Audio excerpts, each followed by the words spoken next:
नमस्कार, मैं आभा गुप्ता हाजिर हूँ आपसे कुछ खास बातें करने के लिए। दोस्तों, अभी कल की ही बात है, बागवानी का कुछ सामान लेने में एक दुकान पर पहुंची। एक सज्जन भी वहां कुछ सामान खरीद रहे थे। उन्होंने सामान लिया और 500 रुपए का नोट दुकानदार को दिया। दुकानदार बोला कि खुले पैसे नहीं है, आप मुझे खुले पैसे दें। उन सज्जन ने अपना बटुआ टटोला, जेबें टटोली, लेकिन खुले पैसे नहीं मिले। इस बीच 3 ग्राहक आकर सामान खरीद कर और ऑनलाइन पेमेंट करके चले भी गए।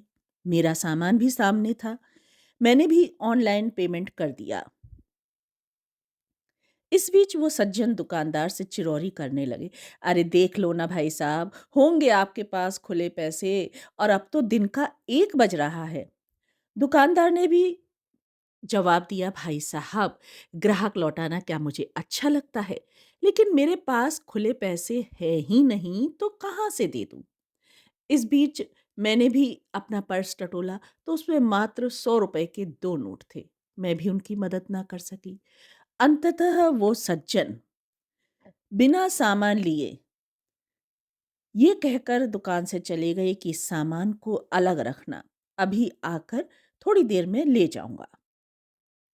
उन सज्जन का इतना समय खर्च हुआ और वो सामान भी नहीं खरीद सके। किसी अन्य दुकान से भी उन्हें खुले पैसे मिल जाएंगे, मुझे उम्मीद नहीं है, क्योंकि बिना सामान खरीदे आजकल खुले पैसे देने का परोपकार भला कौन करेगा। इस घटना को देख मुझे लगा कि समय के साथ चलने में ही भलाई है। वो सज्जन मुझे अनपढ़ नहीं लग रहे थे और उनके पास स्मार्टफोन भी था, तो क्यों ना ऑनलाइन पेमेंट सीख लिया जाए। बहुत से लोग ऑनलाइन पेमेंट इसलिए नहीं करते कि वह डरते हैं कि कहीं कोई फ्रॉड ना हो जाए। अरे हमारे बच्चन साहब कहते हैं ना कि सतर्कता बरतिए तो आपके साथ कोई फ्रॉड नहीं होगा। जी हाँ, आजकल तो सब्जी और फलों के ठेले वाले दुकानदार भी ऑनलाइन पेमेंट लेने लगे हैं। वैसे भी आजकल 10 और 20 के नोट इतनी दयनीय हालत में होते हैं कि उन्हें पर्स में रखकर उन पर और अत्याचार करने का मन नहीं होता है। और सिक्के वजनदार होते हैं, फिर पर्स खोने का डर भी तो बना रहता है। तो अच्छा है कि अपने स्मार्टफोन के पर्स को ही इस्तेमाल किया जाए। और फिर ऑनलाइन पेमेंट का एक फ़ायदा ये भी तो है कि आपको बिना वजह खुले पैसों की जगह जबरन टॉफ़ी नहीं खरीदनी पड़ेगी। इसके अलावा यदि बिल ₹120 40 पैसे का बना है, तो इतना ही भुगतान ऑनलाइन होगा, ना 1 पैसा कम और ना 1 पैसा ज़्यादा। एक बार यदि स्मार्टफ़ोन में ऑनलाइन पेमेंट का कोई भी ऐप डाउनलोड कर उसे रजिस्टर कर लिया जाए, तो बहुत आसानी से साधारण पढ़ा-लिखा व्यक्ति भी उसे ऑपरेट कर ऑनलाइन पेमेंट कर सकता है।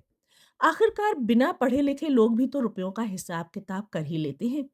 उनसे कहीं भी कोई गलती नहीं होती। संकोच त्याग कर अपने पोते-पोती या अपने बच्चों से ये काम करवाएँ और ऑनलाइन पेमेंट कर अपना समय और ऊर्जा दोनों ही बचाएँ। खासकर महिलाएं बहुत कम ऑनलाइन पेमेंट करती हैं। उन्हें भी यही सलाह है कि अन्य कामों की तरह इसे भी सीख लिया जाए। और ये तो तय है कि भारतीय नारी कभी ना हारी। हालांकि इसमें बस एक डर तो रहता ही है कि डिपार्टमेंटल स्टोर या मॉल में शॉपिंग करने जाएं तो कुछ अनचाहे सामान हम खरीद लेते हैं, जिनकी हमें ज़रूरत भी नहीं होती है। फिर घर आकर अफ़सोस होता है, लेकिन अब पछताए होत क्या जब चिड़िया चुग गई खेत। तो स्मार्टली अपने स्मार्टफ़ोन से पेमेंट करें और साथ ही अपनी विल पावर को भी मज़बूत करें कि जिस सामान की ज़रूरत नहीं है, उसे हरगिज़ नहीं खरीदेंगे। ये सलाह ख़ासकर महिलाओं के लिए है। खरीदारी के अलावा आप ऑनलाइन पेमेंट के माध्यम से बिजली, डिश टीवी और इंटरनेट का बिल भी घर बैठे ही भर सकते हैं। रेलवे का रिजर्वेशन भी घर बैठे ही किया जा सकता है। और फिर यदि आप ऑनलाइन हो तो ऑफलाइन पेमेंट क्यों? धन्यवाद।